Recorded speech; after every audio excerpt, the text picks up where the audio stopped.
In this week's episode of In Focus, we'll be chatting with Assemblyman Jomo Pitt. Secretary Jomo Pitt, so you have come from an area of managing projects, handling projects, prior to coming into politics. What made you make this leap into becoming a politician? Was it an easy decision? Was it a hard decision? Yeah, good question. Yeah.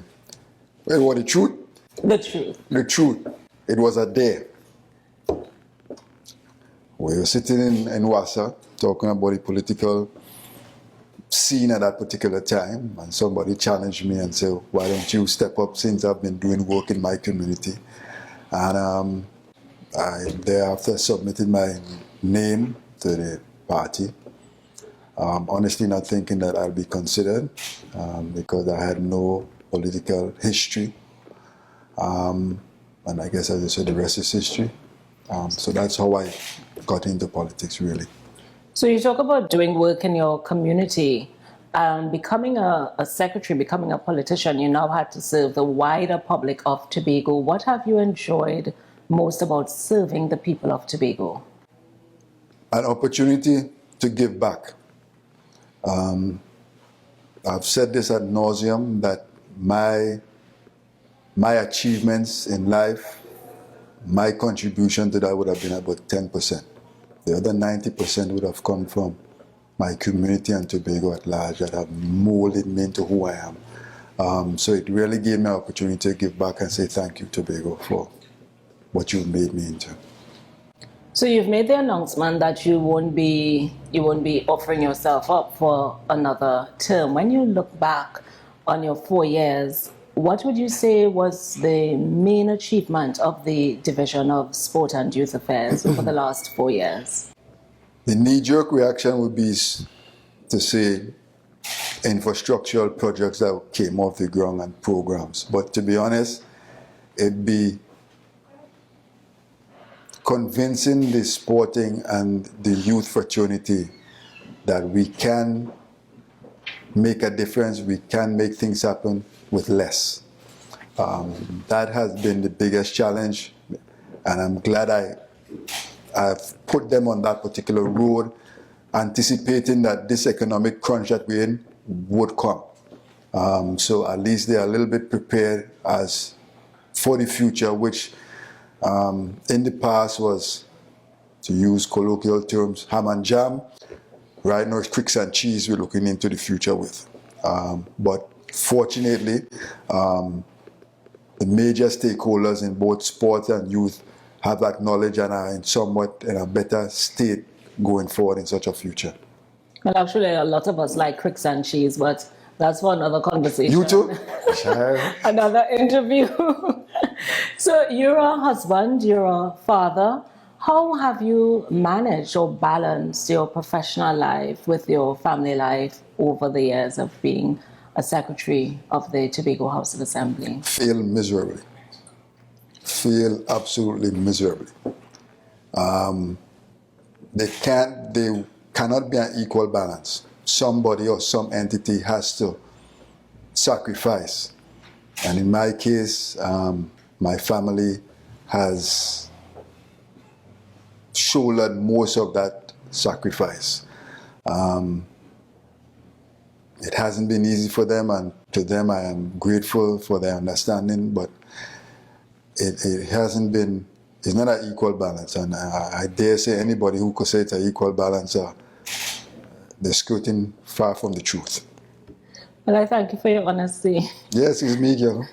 Thank you for the truth. Now, I started off asking you how you made this leap into politics, from handling projects at Wassa into coming into being a secretary. Now, if you were to compare the two, what would you say is unique about being a secretary? Fortunately or unfortunately, the buck stopped with me. In Wassa, I reported to a manager, so who in turn reported to another manager. So there was the avenue to pass the buck as the secretary. The public at large holds the secretariat fully accountable and responsible for delivery, well, not exactly delivery, but more so non-delivery of anything committed to. So that has been the biggest challenge and hurdle, but I think I've met it head on, and as the explanation given, I wasn't able to deliver on a particular one, so as such, I'm not going to renege on a statement I made and look for a loophole to dive through. So as it pertains to the indoor facility, that's hence the reason why I'm demitting office. So we have all been affected by COVID-19. It has taken all of us unawares, by surprise. No one planned for it. It has affected many plans around the world and right here in Trinidad and Tobago. But even in spite of that, what would you say has been the division's main achievement within the last year?